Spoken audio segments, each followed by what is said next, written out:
Brought you by Meghdoot herbal. मुझे diabetes है। मेघदूत मधुशून्य ये हाई ब्लड शुगर और ब्लड प्रेशर को कंट्रोल तो करता ही है, साथ में ये मुझे काफी एनर्जेटिक रखता है। मेघदूत मधुशून्य खाओ, फिट एंड फाइन हेल्थ बना। जी आती है, क्यों नहीं आएगी? बच्चा था मेरा तो आएगी जी। 4 दिन बाद उसका बर्थडे था 10 अक्टूबर को।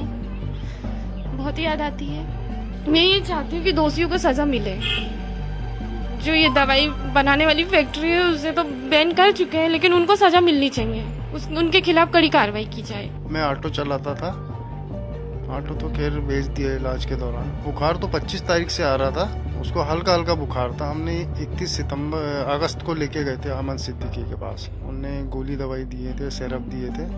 1 हफ्ता इलाज चला उनके पास। बुखार में तो आराम लग गया था, लेकिन उसके 2 दिन बाद बच्चे ने यूरिन करना बंद कर दी। वहाँ पर उन्होंने चेकअप किए तो किडनी वर्क नहीं कर रही थी, तो उन्होंने बोले डायलिसिस करना पड़ेगा। डायलिसिस वगैरह हुआ, लड़के का 3 डायलिसिस हुए, उसके बाद उसकी डेथ हो गई।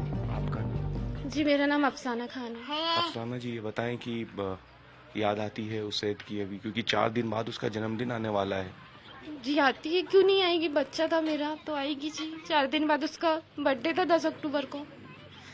बहुत याद आती है, हर पल आती है। कोसती हैं आप उस घड़ी को जब आपने ये इसके लिए दवाई उसे दी थी? जी कोसते हैं हम खुद। अपने हाथों से जहर पिला रहे थे, अपने बच्चे को स्लो पॉइजन दे रहे थे। दिन ब दिन उसको मौत के मुंह में ढकेल रहे थे। हम हमारे हाथों से देते थे। हमें नहीं मालूम था कि पॉइजन दे रहे हैं हमारे बच्चों को। ऐसा मालूम होता तो हम क्यों देते।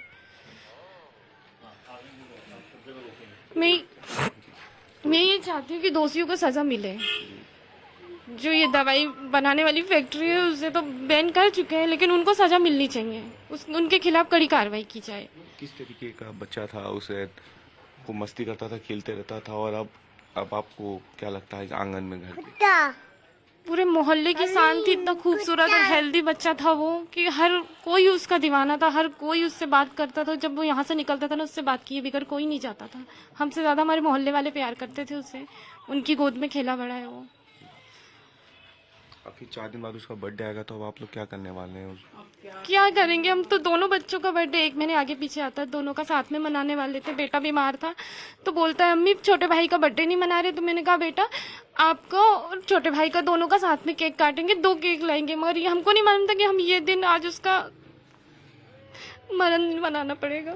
इस वक्त मेरे हाथ में ये जो दवा की शीशी आप देख रहे हैं, ये वही कोल्ड्रिफ कफ सिरप है जिसे बच्चों के बुखार में, खांसी में उन्हें ठीक करने के लिए दिया जाता है।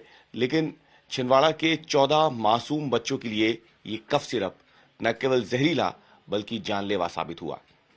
इस कफ सिरप को लिखने वाले डॉक्टर प्रवीण सोनी को तो पुलिस ने गिरफ्तार कर लिया, लेकिन एक और डॉक्टर हैं जिनको फिलहाल पुलिस ने अब तक हिरासत में या गिरफ्तार नहीं किया है, और उन डॉक्टर ने भी ये कफ सिरप लिखी थी।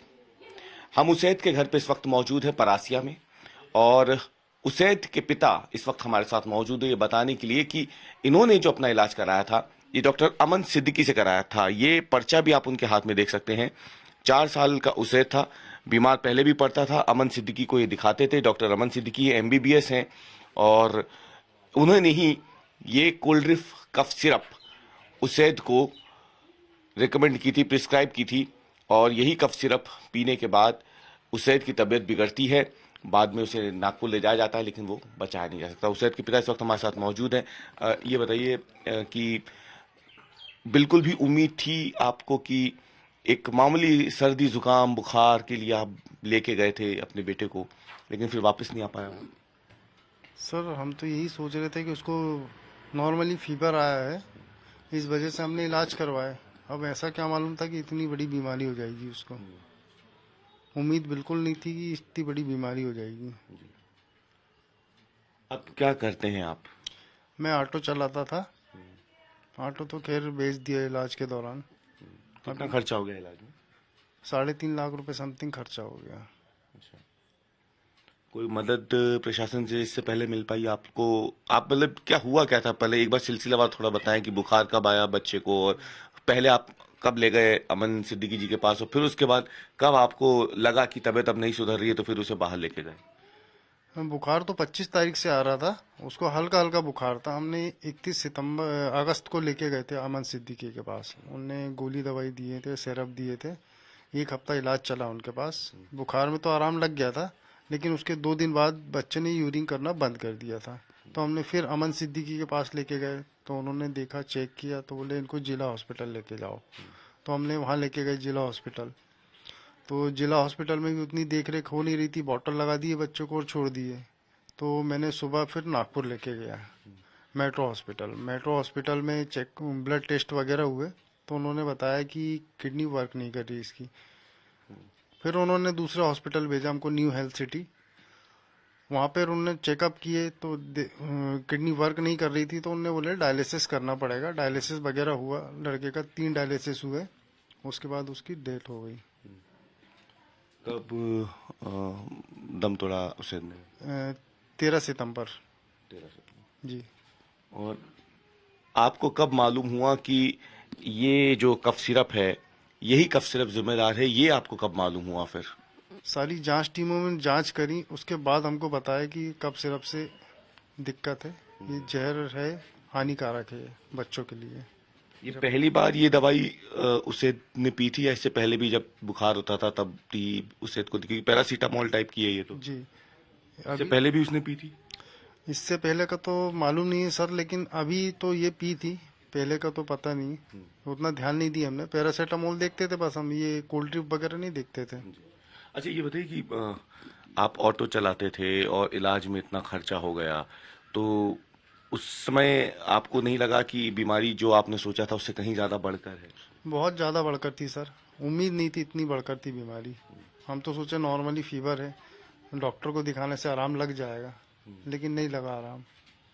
अच्छा, आप कह रहे हैं कि ऑटो तक आपको बेचना पड़ गया इलाज के लिए, तो और क्या वजह रही? मतलब कितना महंगा इलाज हो पाया उसका?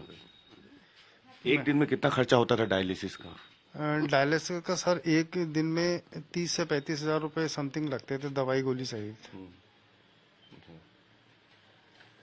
और आपने ऑटो कब बेचा फिर इस दौरान?